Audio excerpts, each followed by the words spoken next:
guys, welcome to PQ, where we watch and talk about music as classical musicians. Today's video is a request from two of our supporters on Buy Me a Coffee with a little bit of a twist.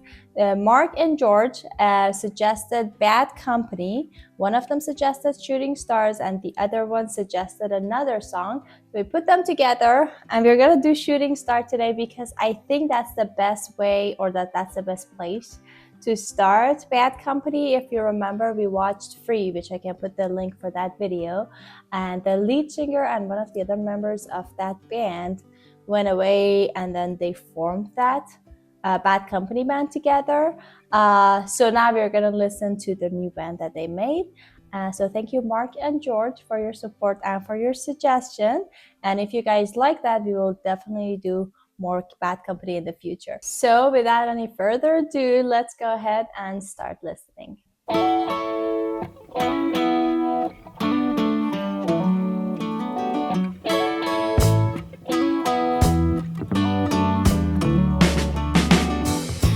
Johnny was a schoolboy when he heard his first Beatles song.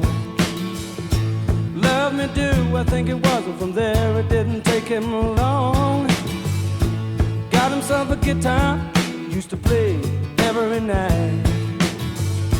Now he's in a rock and roll outfit and everything's alright. Don't you know?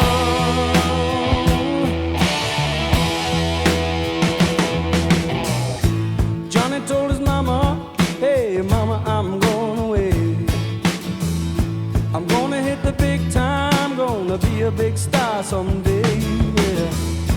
Mama came to the door with a teardrop in her eye. Johnny said, don't cry, mama, smiled and waved goodbye. Don't you know? Yeah, yeah. Don't you know that you are a shooting star? Don't you know?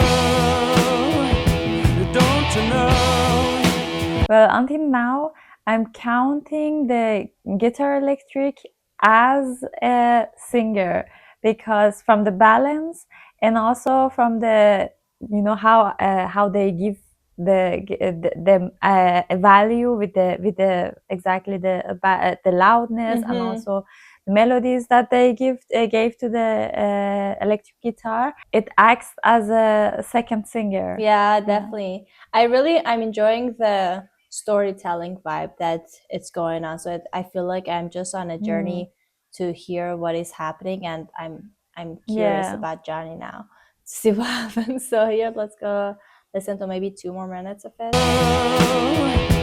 Don't you know? Don't you know that you are a shooting star?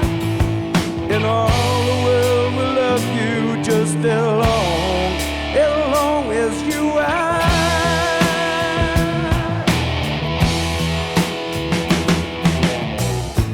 Johnny made a record, went straight up to #1. Suddenly everyone loved to hear him sing a song.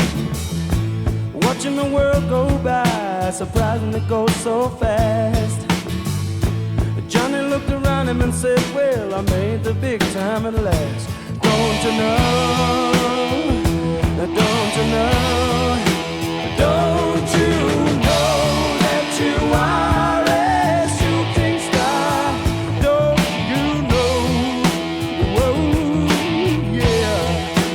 Don't you know that you are a shooting star? Yeah. And all the world will love you just as long as you are a shooting star.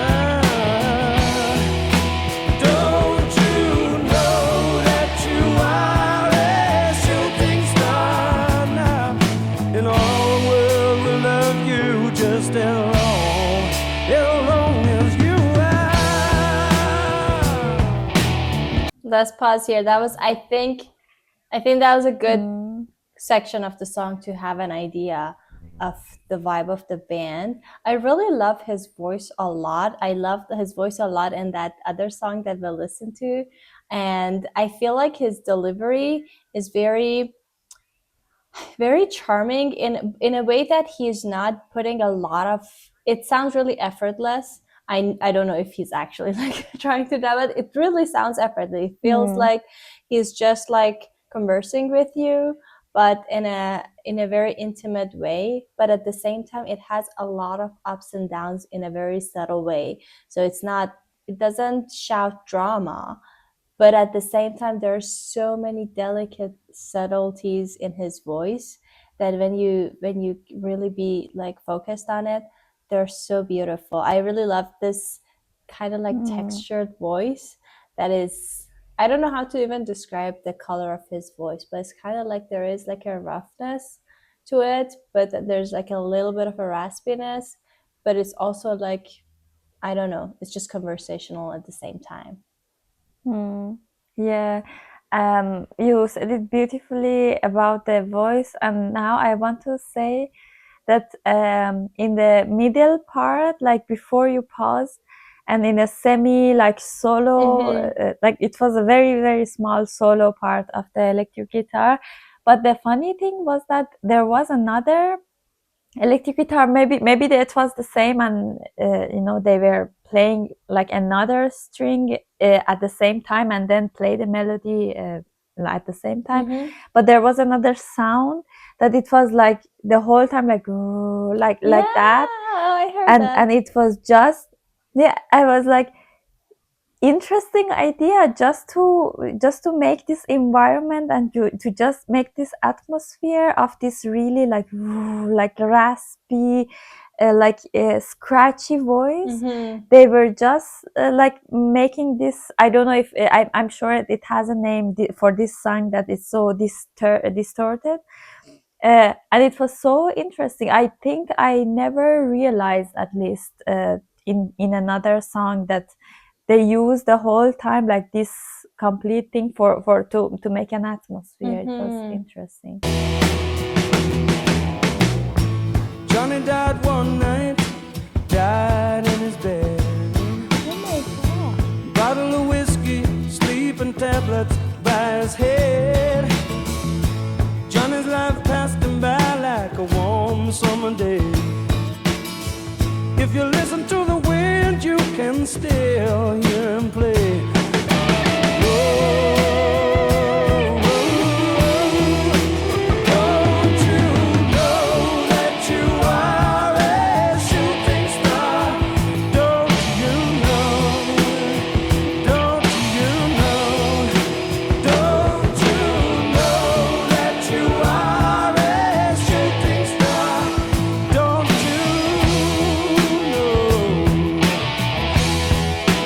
Don't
That was such a surprise on Nice. the I second think, half yeah.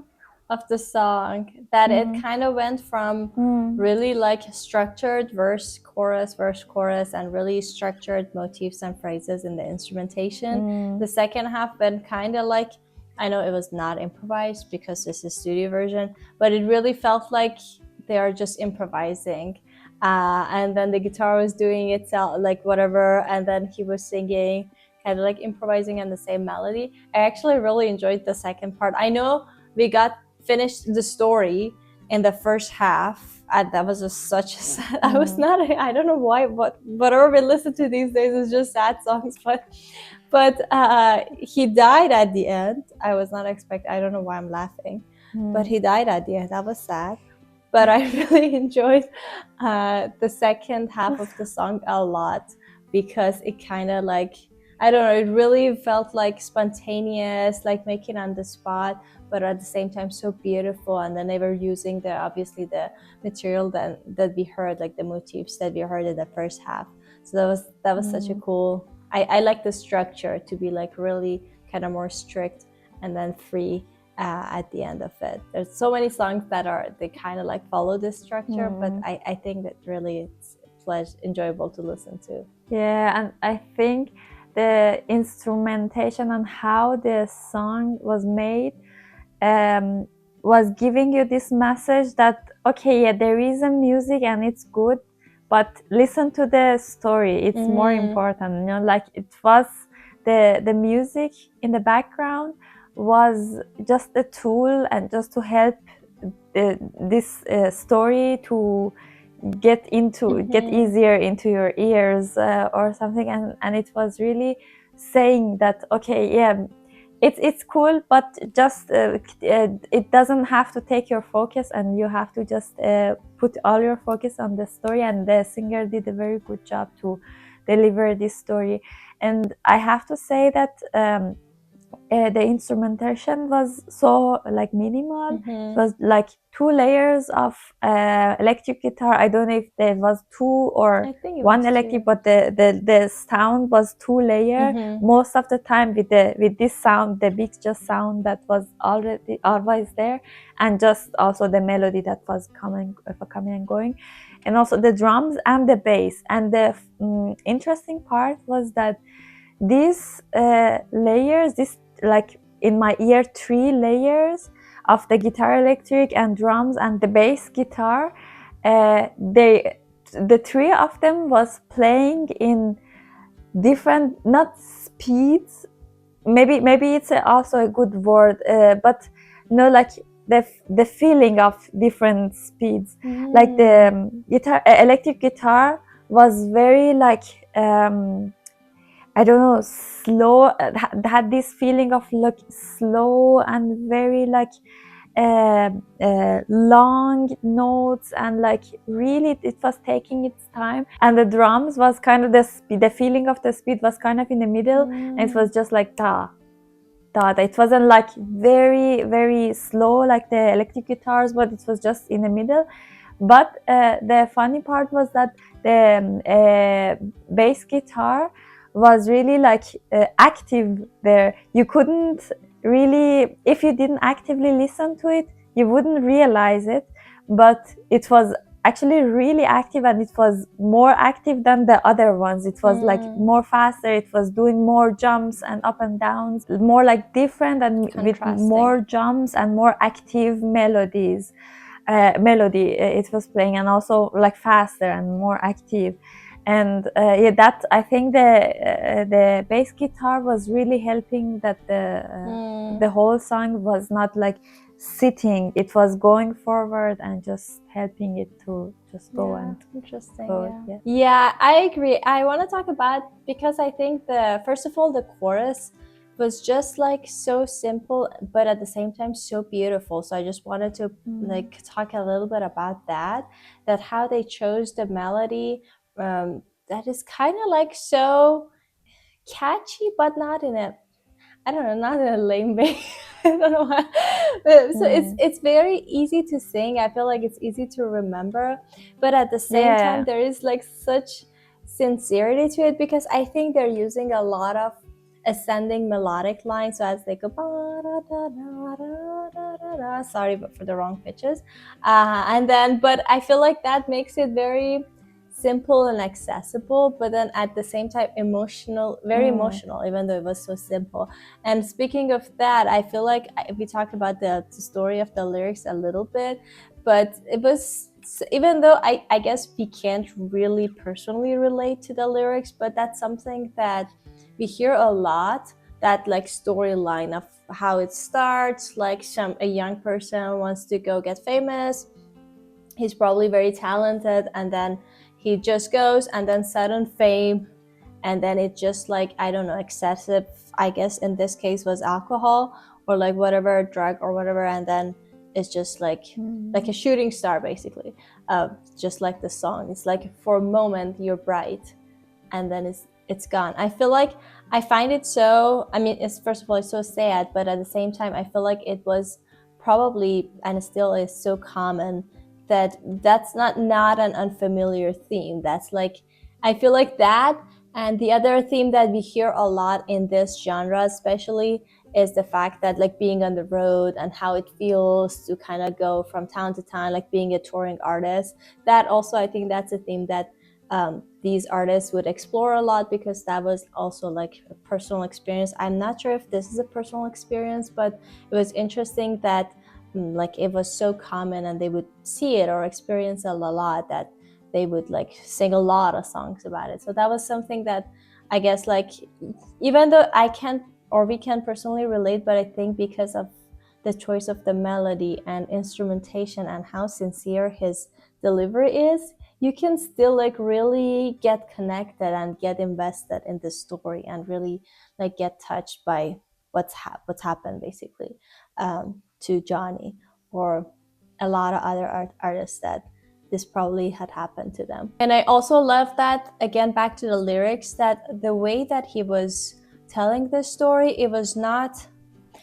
simply just like as a person who observed that, and he was just telling us the story. There was no sense of judgment, or no sense of like preaching or lecturing or something like that. And I know it was not necessarily personal, because he was talking about the third person, so it's really like reflecting on the experience basically, not judging, oh, this happened or you should not do that. So I love that it's kind of like just lays down the storyline and then just lets you sink in and think for yourself, or like basically like get into the story and get affected by what's happened. So I feel like that was a very, very genuine angle that they chose for this theme basically, or this subject to explore. Yeah, so that was I think that was such a good start to Bad Company's Rabbit Hole. So, and I gotta admit that I had heard this song a couple times before,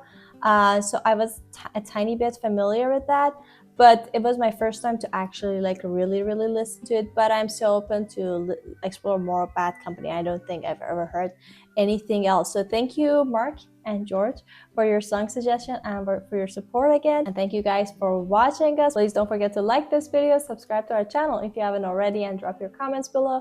If you want to support us more, there's a Buy Me a Coffee link in the description. I'll see you guys tomorrow with our next video. Bye! Bye!